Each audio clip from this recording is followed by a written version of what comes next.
So the reason I thought of this, actually, there's quite a few agents who have came from new construction and found success. And I know it's been a great foundation for myself. And so I just wanted to share what I've learned along the way and how it's helped me grow and build that discipline that I have. And so really a lot of today's presentation is just as much sales as it is marketing. So I hope that's okay. But definitely stop me if you guys have any questions along the way. I'll go ahead and get started. This is recorded, so we can always go back and view it later. If you guys have a phone call or anything like that, feel free. Can everybody see my presentation here? Okay, great. All right, so I'm going to go ahead and get that started. So these are really takeaways or things that I feel like the biggest takeaways for me from going from new construction to real estate. I actually started in new construction when I was 20 years old, maybe 19, just turning 20, super young. And they kind of just in those days, like said, oh, you want to sell? Okay, here's your model, here's your keys, go at it. I had no idea what an appraisal was, that there would be inspections involved, that it was a 6-month process. Like I had no idea. I did have some sales experience. I sold furniture for a brief time before that. So I knew like features and benefits and building rapport. I did know that stuff. But I spent about 5 years in the model selling, and I spent another 5 years as the director of marketing for a national home builder and helping the salespeople brand themselves. And so I have, like Brett was talking about, the experience on that side as well. So here are some takeaways that I've really held true as I transitioned into the real estate part of it. And I think one thing that agents coming from new construction do really well is they have a set schedule. And in new construction, the models open around noon, they close at 7. The reason for that is because a lot of times when people are out and about and looking, they either come in on their lunch break or after work. And I have seen some agents keep that schedule when they go into the real estate part of it. They're getting started around 11 a.m. And, you know, as agents, if we have showings, we're out until 8 and 9 o'clock sometimes. But making sure, even when you don't have clients, that you still have that set schedule and you're working on other things other than showing your clients homes or listings. Make sure you stick to it even when you don't have clients. So be disciplined in that. Getting up, getting ready, and going into an office or even a designated workspace, whether it's in your home or a shared office area, helps so much so that you can be ready for business. Now, let me share with you. So I actually was so excited to work from home and have my own schedule that when I came from new construction and got into real estate, I worked from home mostly. And I thought that was awesome. I did great. I was still productive. But I didn't realize how much strain that put on me when something unexpected came up. So if I didn't have any appointments set for that day, I'm at home working, I'm typically in my sweatpants, I have a messy bun up. You guys know how it is. I'm just working away. And then all of a sudden I have a buyer who wants to go see a house. Now I have to figure out what I'm going to do with my kids. I got to get a shower. I got to organize all of this stuff to show them a house. Now I'm in an office. I'm dressed and ready to go. I'm ready for the business. If someone calls me and asks me to go see a house, I can be there in 30 minutes. It's no problem. So that really helps more than we even realize, just to get up every day at a set time, go into your office and be ready for work. It helps way more than even I knew until I put myself in that position. So just a food for thought there. Number 2, the words that you choose matter. So sales 101, when I got into new construction, it's a home. It's not a house.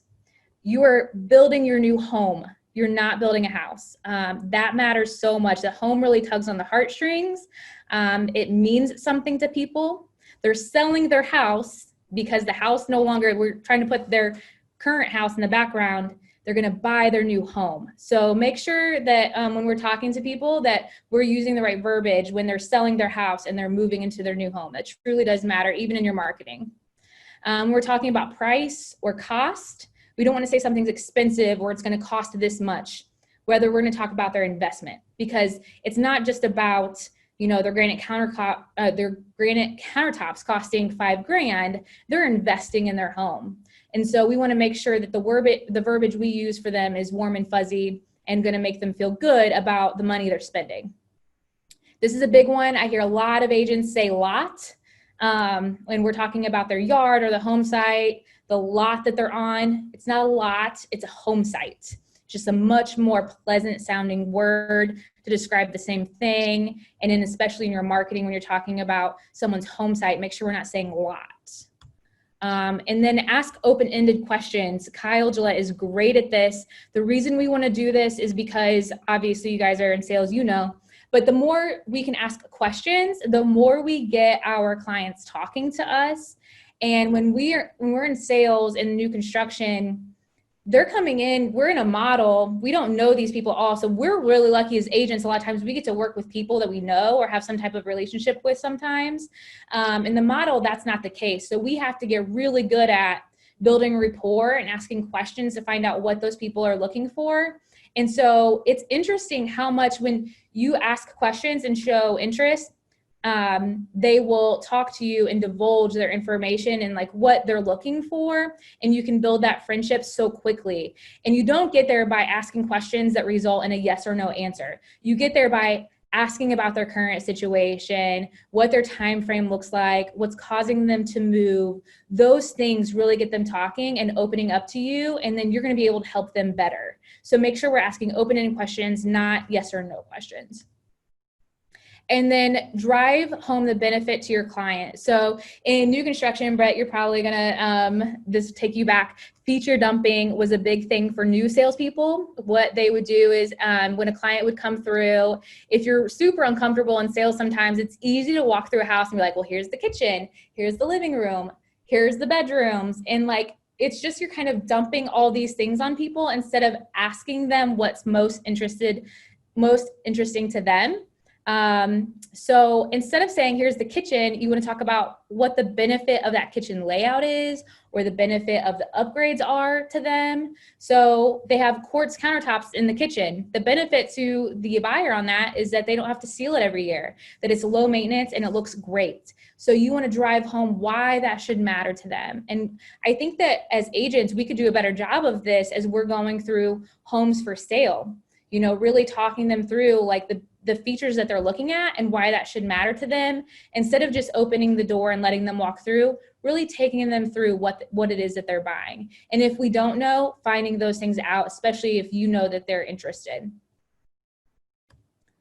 Number 3, personalize the experience. So this is where I feel like my business has grown exponentially. And I do give credit to new construction for this. A lot of times, I'm just going to bring up the bullet points here. Building rapport up front has mattered so much. The more you can get them to trust you right up front, the better the whole process is going to be. So taking the time to ask those questions that we talked about, understanding what's important to your clients. You know, even if they just say, you know, a lot of times it's just like car sales and new home sales. You'll say, you know, what are you looking for? The people will give you just like a very generic, like, hey, I'm just looking for a bigger house. We need more space. Don't stop there. Tell me about that. Like, why do you need more space? Tell me about your current home. Where would you like more space in your new home? Like, make sure that you personalize that experience so you know exactly what it is that they're looking for, because their new home is more than how many bedrooms and baths. Their new home is how they're going to live in that home, if they entertain or not, if they work from home now, especially with COVID coming up, how has their life changed? How can we accommodate that? And really personalize our questions and the experience to them.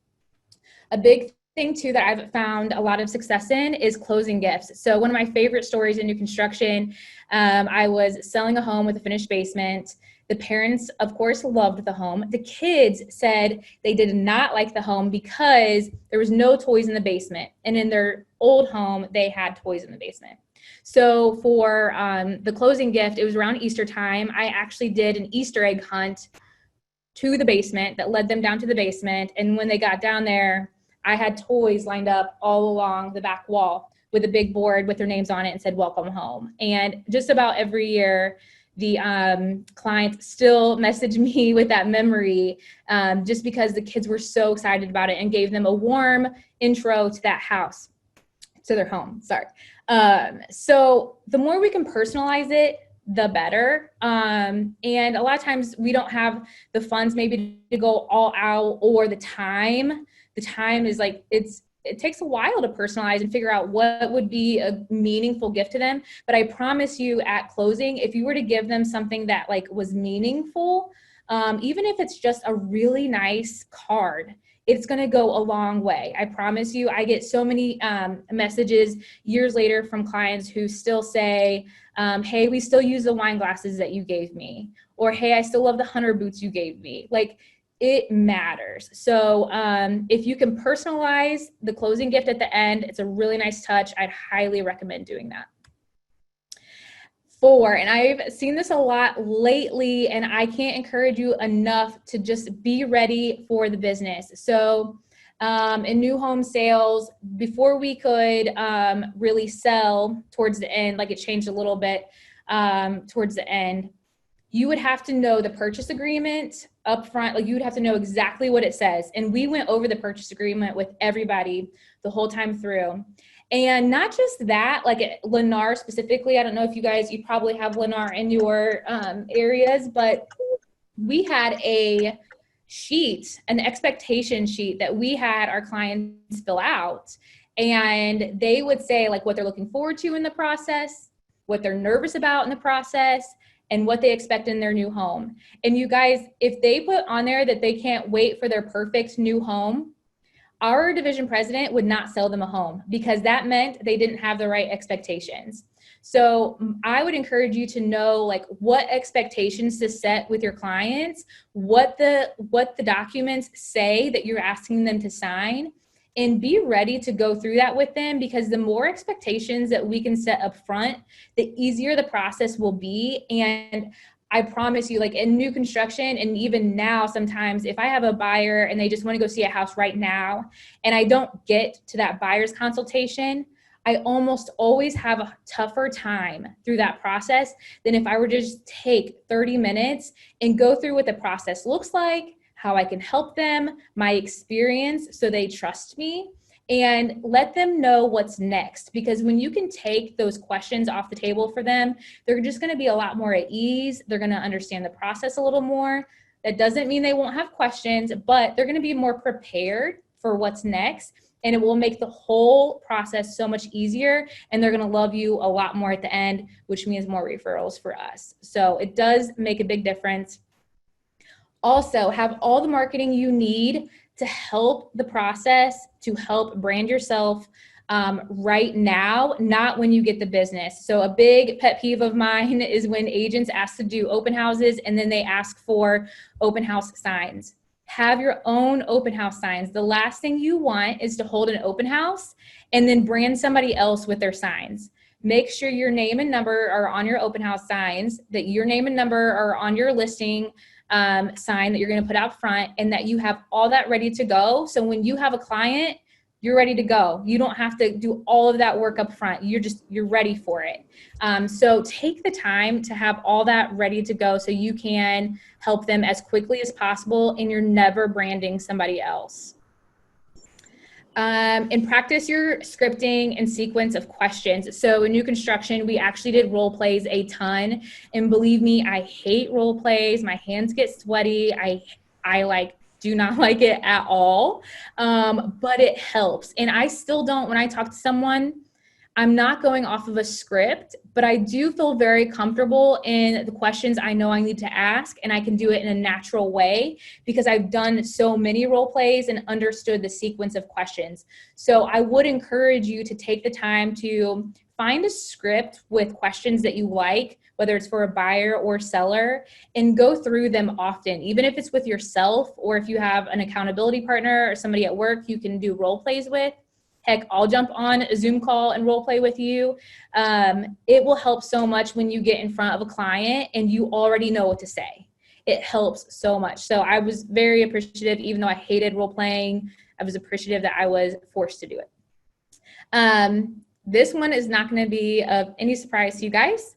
Make your phone calls. So in new construction, my last builder I worked with, I had a sales manager, I had a VP and division president. And if I didn't have my appointments set and sales getting ready to be written, I was getting a call from all three of those people. Make your calls. And so it does work. If you are slow in the least, or even when you're not slow and you want to continue your pipeline so you don't have that up and down momentum of sales that we go through, make your calls consistently. My personal goal is to call 4 people a day, whether they're back like a previous client or a new client. I'm talking to someone about real estate 4 times a day.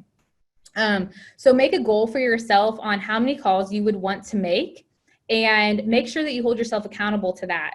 Even if you need to set up an accountability partner or something, and it's on the next slide, make sure that you're making those calls and determine what you want that call to look like. A lot of times when I'm making contact with my past clients, I'm not calling them and, pressuring them to talk to me about real estate ever. Like, it's very natural conversation. I'm just checking in on them. It almost always naturally gravitates towards real estate because that's how they know me, but I'm just checking in with them. And then I always call clients that are in the pipeline, right? I think a lot of us probably have someone who we've been in contact with, but they want to sell next year, or they're going to sell towards the end of the year. Staying in contact with them, just make sure that you have that in your CRM or in your pipeline at some time to make sure you're following up with them. Brett, did you guys have like hot lists that you had your sales team send in? Yeah, you could probably ask Brian and Chris more. They spend a lot more time doing that. Yeah. So every week we would go to a sales meeting in new construction, and we would have to say in front of the whole team how many sales we're going to get and who our hot list is. So who are prospective buyers that may be buying within this week or 2 weeks, and what do they need? And I think if we looked at our pipeline more like that, more like a business, and more like, who are the people we're working with? What do they need to move forward, and how can we get them there? We would convert a lot more instead of just reacting to what they're saying. Because the truth is they're just going off of what Zillow's telling them or what the news is telling them. And we know that our market is very specific to, our local market and communities. So we want to stay in touch with them, let them know what's going on, and look at it more as what can we do for them to help them along. So maybe on a weekly or bi-weekly basis, create a hot list of like your top 10 people that you feel like would be a good candidate to be moving forward quickly. And if you don't have that hot list filled up or can think of those people, then guess what? We need to make more calls. And this one, I'm feeling a little convicted on this one. Use a CRM to track your conversations. I'm really bad about this. I actually use my notes on my phone more than I use a CRM, but track it in some way so that you know what your last conversation looks like with whoever you're talking with. So that way, the next time you talk to them, you know what their kids' names are, their dogs' names are, and what you talked about last, and you can pick up right where you left off. 6, know your competition. So this really comes into play when you have a listing. And I don't know about you guys recently, but I've had a couple listings where agents have called me that say, hey, I have a listing coming up. I saw you just sold one in there. Tell me about it. And I think that's so awesome that they're doing that due diligence up front. And it's okay to do that and ask, hey, how did the process go? Did it appraise okay? How much interest did you get? And that way they know what to expect with their listing too. And so know your competition, know what's going on around you, how many homes are, obviously the CMA is going to help you there, but take the time to understand the demographics who are moving into that area and what they're looking for. If you know who's buying and what they're looking for, then you can gear your marketing towards what it is that's going to fit the buyer's needs. And so a lot of times I think we kind of just put up there what we think are good features about the home, but we're not hitting home what buyers are looking for and is going to stand out about the house. So do the research, check open houses, do your comps, obviously check new construction, because that in some price points is going to be a big competitor of yours. Just a little trick to sell against new construction. If you have a listing that's competing against new, I always try to point out that you don't need to put in a fence or blinds or a water softener or buy a refrigerator. You don't have to do all those things that are upfront costs with new construction. This home is move-in ready. And that tends to work quite often, because if people are looking at new construction versus existing, there's some upfront costs that people don't know about with new construction. And so if you point that out, that's going to help you get the sale for the existing home. And use that knowledge to set yourself apart. So anything that you can find that sets yourself apart from the competition, point it out. Like Kyle Gillette says all the time, if you don't talk about it, you don't get credit for it. So make sure to point it out. If you don't have enough room in like the description for the home, I always do a feature sheet as well to make sure I'm listing all the things that give that home value. You want to get as much value for that home as possible. So create a separate feature sheet. Kyle actually puts a picture of the feature sheet on the pictures too, but I attach it to the attachments in the BLC, which is the MLS if you're from another market. So that way, when a realtor goes to show the home, they can pull that attachment and see all the updates and features in that home that I could not list in the description. I'll take a little break. Does anybody have any questions or anything to add on this? Chris, do you have anything to add?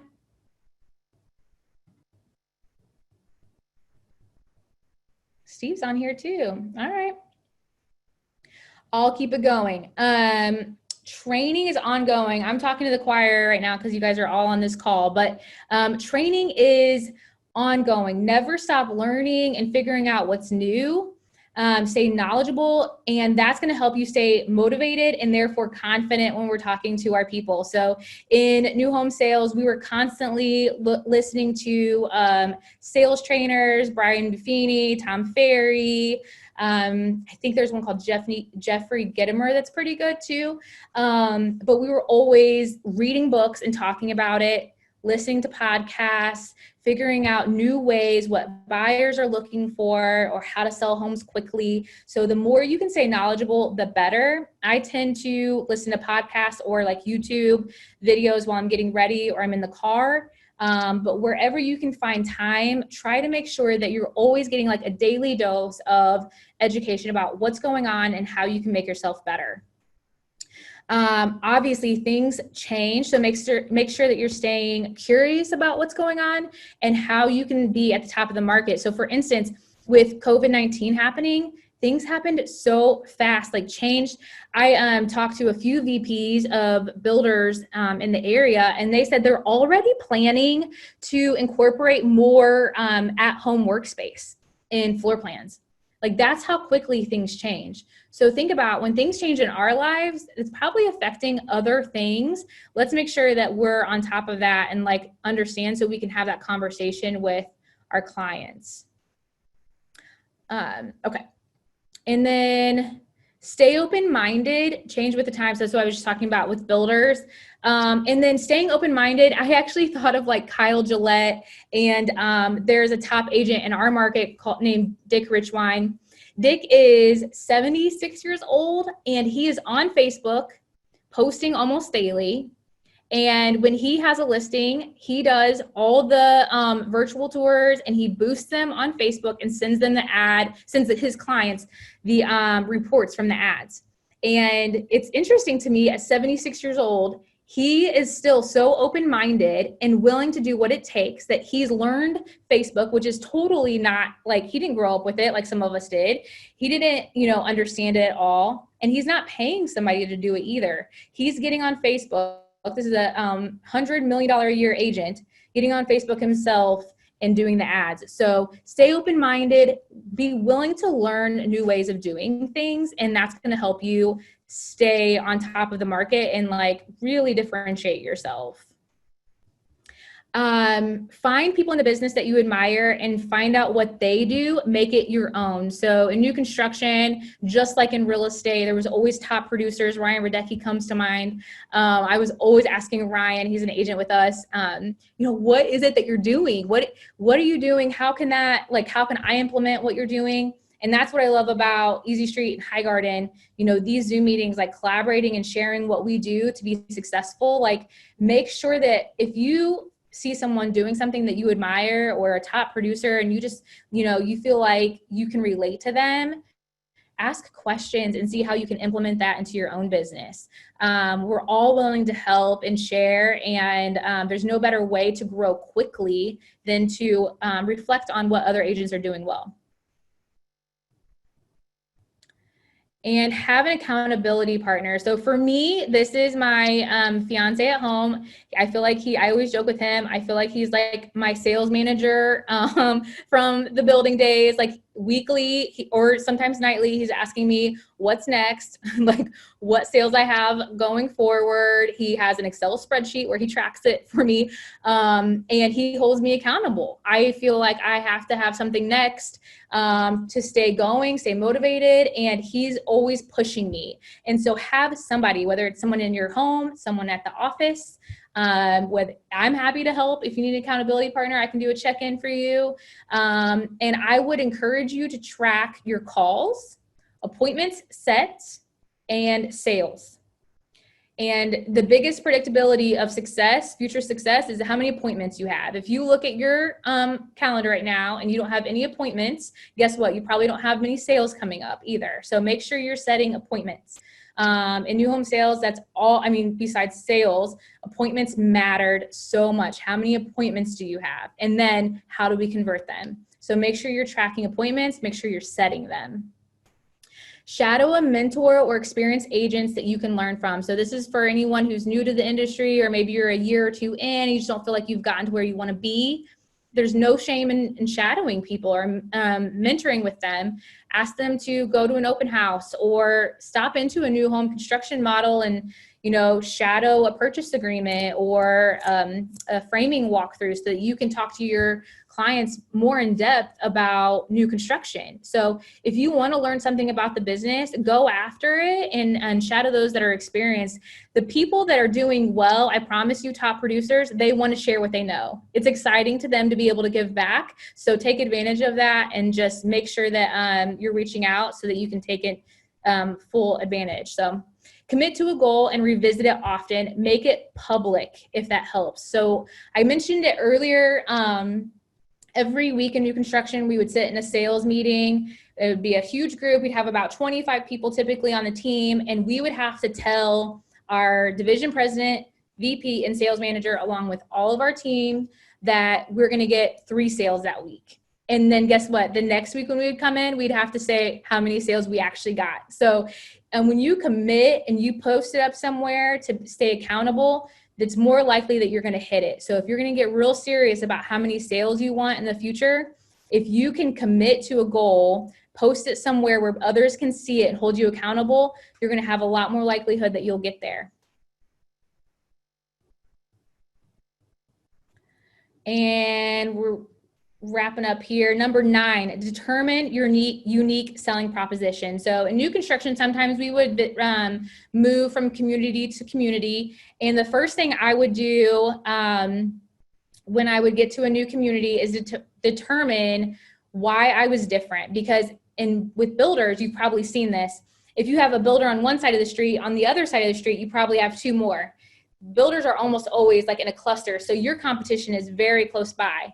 You need to determine very quickly what makes you different, and I'm talking about you personally, your background, maybe it's the location that you sell in, what makes your process different. Are you really good at follow-up? Are you really good at communication? I promote a lot of the marketing that I do. And what niche do you focus on? So are you a first-time homebuyer agent? Do you like a lot of relos? Do you work with empty nesters? And it's okay if you don't have that niche yet, but as you get more and more experience, I think that it's typically pretty apparent the type of clients you like to work with, and that way you can really help market yourself as that agent and how you can help them more in depth than someone who's not familiar with that niche. And then what do you offer your clients that nobody else does? Do you have a guarantee of some kind? Do you do more marketing? Do you have more knowledge and experience? How are you different? And your clients aren't really going to ask you directly these things, but if you can have a conversation with them and just like work it into your, follow up with them or your conversations when you're in appointments, this stuff matters because again, if you don't talk about it, you don't get credit for it. And last one, brand yourself. I think this has been a common theme throughout. Even as a builder, we're super pumped about working for the builder we were with. We always thought whatever builder we were with, they were the best. In real estate, we're super pumped about High Garden and Easy Street. High Garden and Easy Street is the best. But guess what? People do not care about what brokerage you work with. They care about what you offer them. They care about the results you're going to give them and the experience that you are going to give them. So be sure to brand yourself. Talk about what makes you different, how you're going to help them, and put this all over the place, whether it's social media, signage, flyers, your signature, all your networking opportunities. Make sure you're talking about how you help people, what your process looks like. Because if all you're promoting is High Garden and then they go to High Garden, guess what? They're going to get lost. They're not going to find you on there. They got to be able to find, they got to know your name. They have to know what your brand is. And the way that we hold ourselves in events, the way that we talk to people, what we post on social media, all of that becomes our brand. So we have to keep that in the back of our mind too. I remember and we can't do this in real estate, but in new construction, a lot of times they monitor what the salespeople are posting on social media because that becomes their brand.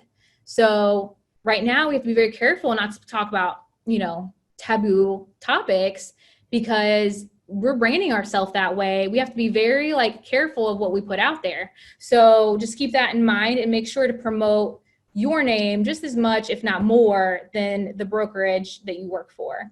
Nicole says, are you still going to meet a new builder at 28th for the walkthrough? Yes. So we are, we are going to, for Indy, meet at a new construction site for a walkthrough. For any of the Indy agents on this call, I'd highly recommend going to that because it'll give you a lot more in-depth knowledge about new construction and what that process looks like. So I hope this helps. I know I kind of ran through a little quickly, but I do think the more, really to wrap it all up, the more we can look at our business as a business and not just something that we do whenever we have clients, the more that we really up our game, up our confidence, and increase our sales. So if there's anything that I can do to help any of you, whether it's accountability or strategic planning, marketing, I'm happy to. And if you have any questions about this slide, feel free to contact me. I can go through any of it in more detail. All right, if anybody has questions, I'm open to it. Yeah, I'll just make a comment. Just when you're working with builders, this is one of the things that you want to be as knowledgeable as you can. But remember, you're not as knowledgeable as that on-site salesperson. So always, let them do their job. You be there to support your client, but always let them do their job because, there's times when you try to look smart and you end up hurting the process. Just let them do their job, input when you think you need to input. But, if that client is sitting there and that salesperson is doing a good job and they're ready to write a contract, by no means should you interrupt. So anyway, that's just one piece of advice. Definitely. And that happens. Brett, what would you say? I get this question a lot. Buyers sometimes don't understand why they need a realtor in new construction. What is your answer to that? Well, there's a lot of things you can tell them, and people have different ways of putting their clients at ease and why they need you.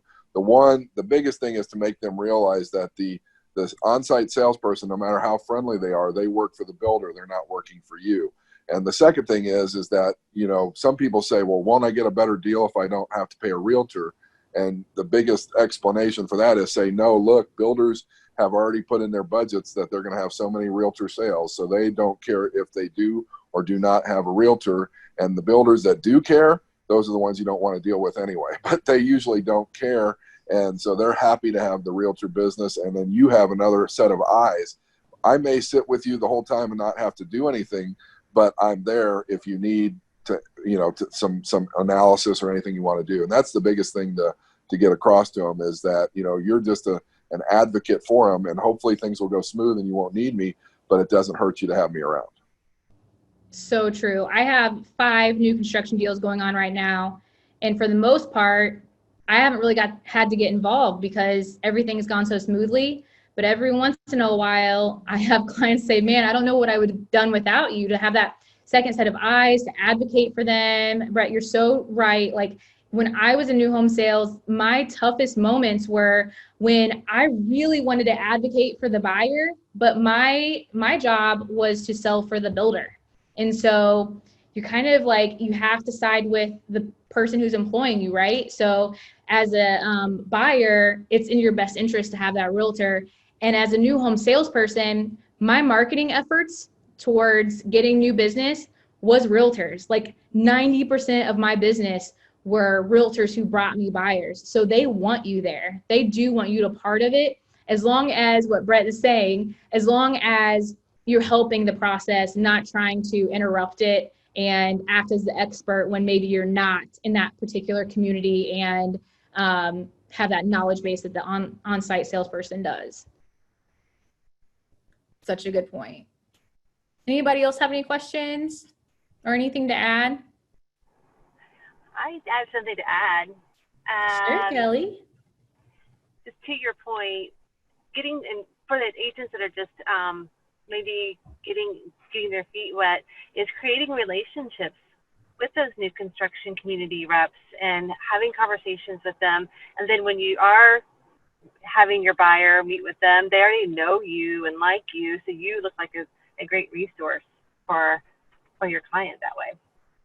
Yeah, I've had a whole panel discussion on just that, Kelly. It's so true. Like the more you can act as a team, the more that client feels protected and good about the process. And that's a good thing. That means that at the end of that process, they're going to refer you more and be really proud to have you as the agent. I think sometimes agents feel like in order to prove their worth, they have to fight a little bit against that salesperson. It actually hurts the process. It hurts the client more. You should really aim to act as a team. And when you have that relationship up front, it helps so much. Yes. Absolutely. You're looked at hey, Robyn, I can add something if you like. Yeah. So, it's interesting that you say that, because I've always been the type of agent that went with my client from the very beginning to the end on a new home. Mm-hmm. And you do learn a lot through the process, but it's both sides, like you said. There's been situations where your buyers don't necessarily have the skill set to be diplomatic and to handle stress in a good way. And they can blow up the whole transaction. And a lot of it has to do with just not understanding and feeling like they were at odds with the builder. And having that agent in the middle, just like on any resale transaction, kind of helps them feel comfortable and feel like you can put it into almost like simple terms for them. Right? Yep. And then on the builder side of it, they're loving you because buyers go through a little bit of that buyer's remorse, get a little freaked out, and you're kind of that buffer. Right. Absolutely. And they can go to you to help you keep that deal on track, or go to you to help facilitate and move things along at a faster pace so they don't miss deadlines and they understand the importance, How many times Robyn, have you had where, the deadlines have gone 2 weeks later and all of a sudden, I want to change something in the kitchen. Right. It's like, wait, we had this conversation. Yep. So to your point, you can win over a lot of agents that way. And I think Brett can attest to this too in our market in Vegas and somewhat in Phoenix, but especially in Vegas, that you build those relationships. They'll just write you down. Your clients show up without you. They want you there. So they'll just write your name into the referral because they know you're going to show up later on. Absolutely. Yep. One thing with that too, Heather, you reminded me of something. Agents, make sure that you're there through the process. The agents that just make the call, you get on the purchase agreement and you never show up for 6 months while the home's being built. Guess what happens when that new home salesperson becomes a realtor? That client is now going to that new home sales rep to be their realtor because that's who they saw for 6 months. This is an opportunity for you to show up with them for 6 months and show advocacy and build that friendship and rapport to have them as lifelong clients. And we drop that ball when we are not there for them for the design center or the walkthroughs or the times that they need us, for sure. Well, and you actually, it's funny, you just stepped on something that gave me a reminder about something. On top of that, one thing that High Guard and Easy Streets always said from the beginning, right? The reason we focus on buyers is because your buyers are your sellers later. Your buyers are the ones coming into your market and they're the ones referring you people. Your sellers a lot of times are leaving your market. right? So you have the opportunity, if you're walking your buyer through that process, not only win them over, but they're happy. They're building this brand new house. They're excited and they're telling everybody. And I've had so many that God talked to Heather, you know what, she's helped us through the new home. She was so great to have her there. She's with us every step of the way. So I think a lot of agents lose sight of the big picture. This is a career, not a job. Mm-hmm. You're working with those clients to also win them over so they'll refer you other Absolutely. friends and clients, right? Yep. And sell their house later. Was it 4 or 5 years, right, Brett? So 4 to 5 years and they're selling it and moving into another house. Yeah, you want to be that agent, right? 3 to 5 years probably.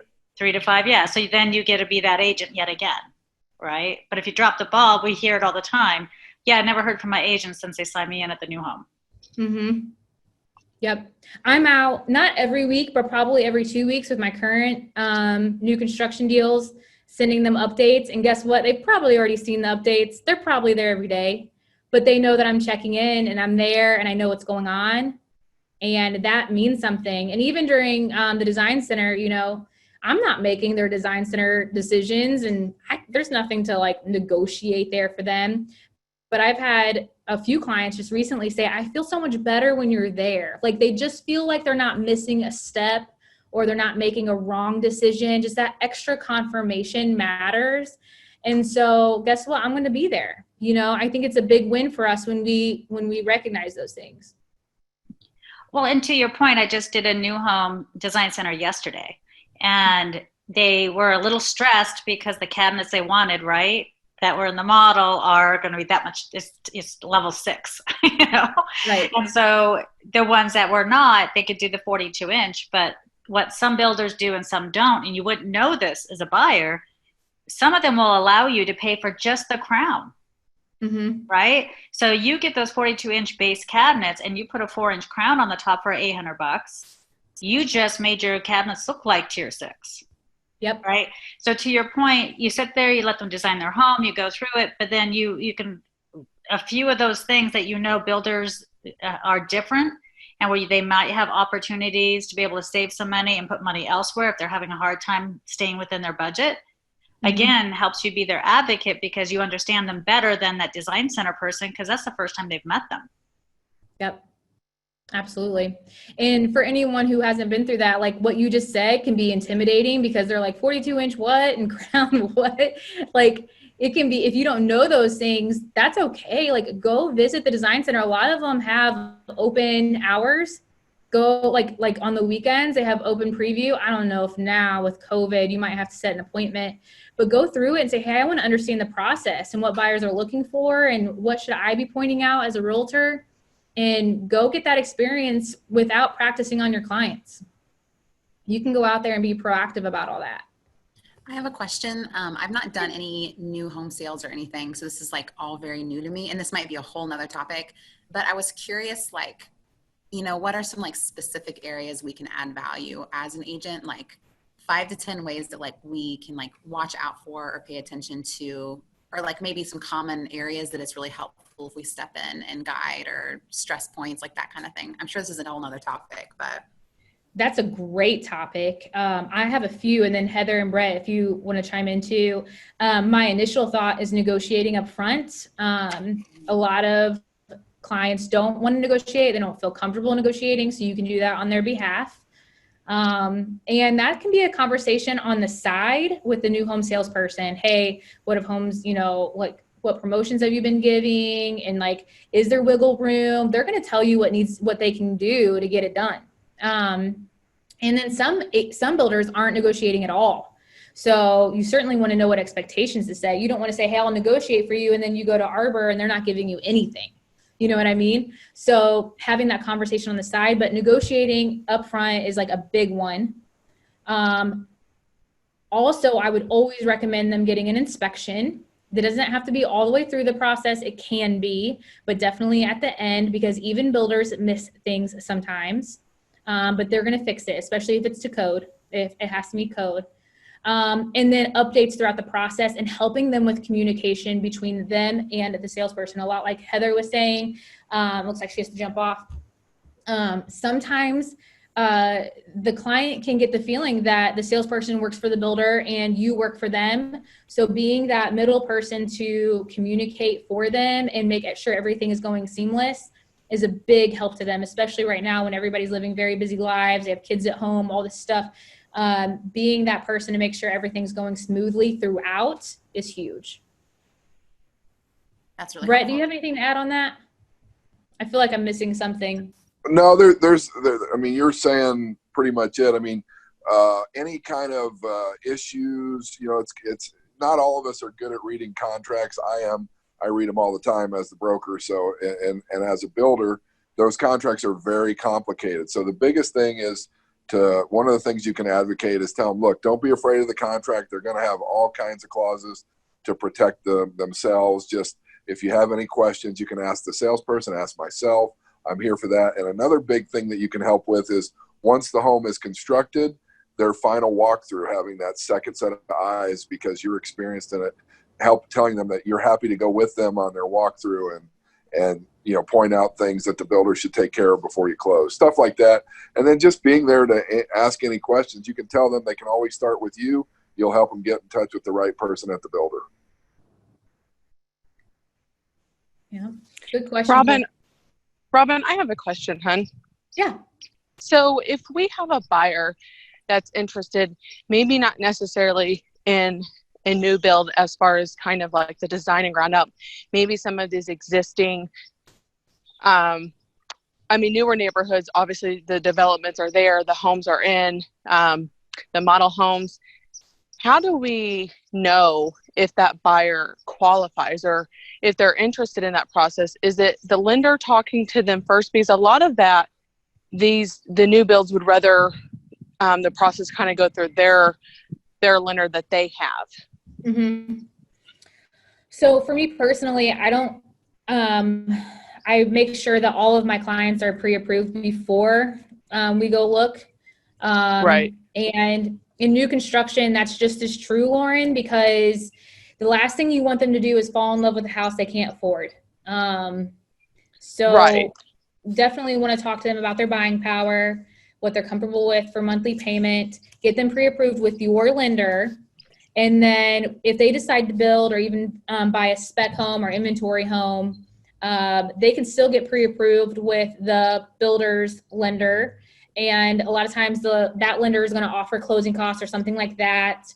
But a lot of times builders, lenders are more conservative too. So if you have any type of challenging buyer at all, a lot of times the lender that works with the builders have a hard time getting it done, but there's no harm in getting pre-approval from both and making sure that whatever loan they go with is the best fit for them. It's okay to get approved with both. So with those certain loans, with the spec homes or the inventory, is there certain, are they also accepting FHA conventional? Are there only, okay, so they're going to accept the financing just as if they were buying an existing home. Yeah, although even when I was in new home sales, sometimes if we were real aggressive or if we had a ton of sales that month, we would ask a buyer to flip to conventional just to take that risk off. But it was rare. But there's even some here locally that will do USDA. Like Arbor has a few communities that are USDA. So the financing isn't much different. Now, would you suggest for me on my end, just to kind of do my due diligence for my buyer, I use the list that Corey Gillette sends out. So where it says starting at, if it's somewhere within where my buyer's like already pre-qualified through a different lender, would I start with that and calling the sales rep at that specific development? Yep. Okay. Yep.